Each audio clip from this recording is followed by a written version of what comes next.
ସାଙ୍ଗମାନେ ଆପଣଙ୍କ ଜୀବନରେ ଶତ୍ରୁ ଲାଗି ରହୁଥିଲେ ବା ଆପଣଙ୍କ ଘରେ ମାଲି ମକଦ୍ଦମା ଚାଲୁଥିଲେ ଏବଂ ଆପଣଙ୍କ ଘରେ କିଏ ରୋଗ ବ୍ୟାଧିରେ ପୀଡ଼ିତ ଥିଲେ ଯାହାକି ମେଡ଼ିସିନ ଦ୍ୱାରା ଭଲ ନ ହେଉଥିଲେ ଏବଂ ଶତ୍ରୁକୁ ମିତ୍ର ରୂପରେ ପରିଣତ କରିବା ପାଇଁ ଚାହୁଁଥିଲେ। ଆପଣମାନେ ଏହି ଚଉପାଇଟିକୁ ମାନସିକ କିମ୍ବା ଶାରୀରିକ ଭାବରେ ଜପ କରିପାରିବେ। ଏହି ଚଉପାଇଟିକୁ ଆପଣମାନେ ପ୍ରତ୍ୟେକ ଦିନ ପୂଜା କରିବା ସମୟରେ ଜପି ପାରିବେ ଏବଂ ଶେଷରେ ରାମ ନାମ ଜପ କରିବା ନିହାତି ଆବଶ୍ୟକ।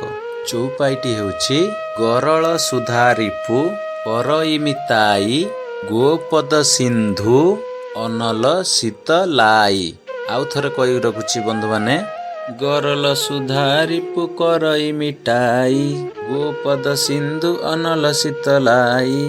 ସାଙ୍ଗମାନେ, ଏହି ଚଉପାଇଟିର ଅର୍ଥ ହେଉଛି ଶ୍ରୀ ଭଗବାନ ଶ୍ରୀରାମଙ୍କ ଉପରେ ଯାହାର ପୂର୍ଣ୍ଣ ବିଶ୍ୱାସ ଥାଏ ତାଙ୍କ ପାଇଁ ବିଷ ମଧ୍ୟ ଅମୃତ ହୋଇଯାଏ, ଶତ୍ରୁମାନେ ମିତ୍ର ଭାବରେ ପରିଣତ ହୋଇଯାଆନ୍ତି।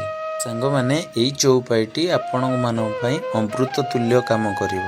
ଜୟ ଶ୍ରୀରାମ, ଜୟ ମହାବୀର, ଜୟ ଗୁରୁଦେବ। ଆପଣମାନଙ୍କୁ ମୋ ଭିଡ଼ିଓ ଯଦି ଭଲ ଲାଗିଥାଏ ଲାଇକ୍, ସେୟାର, କମେଣ୍ଟ ନିଶ୍ଚିନ୍ତ କରନ୍ତୁ।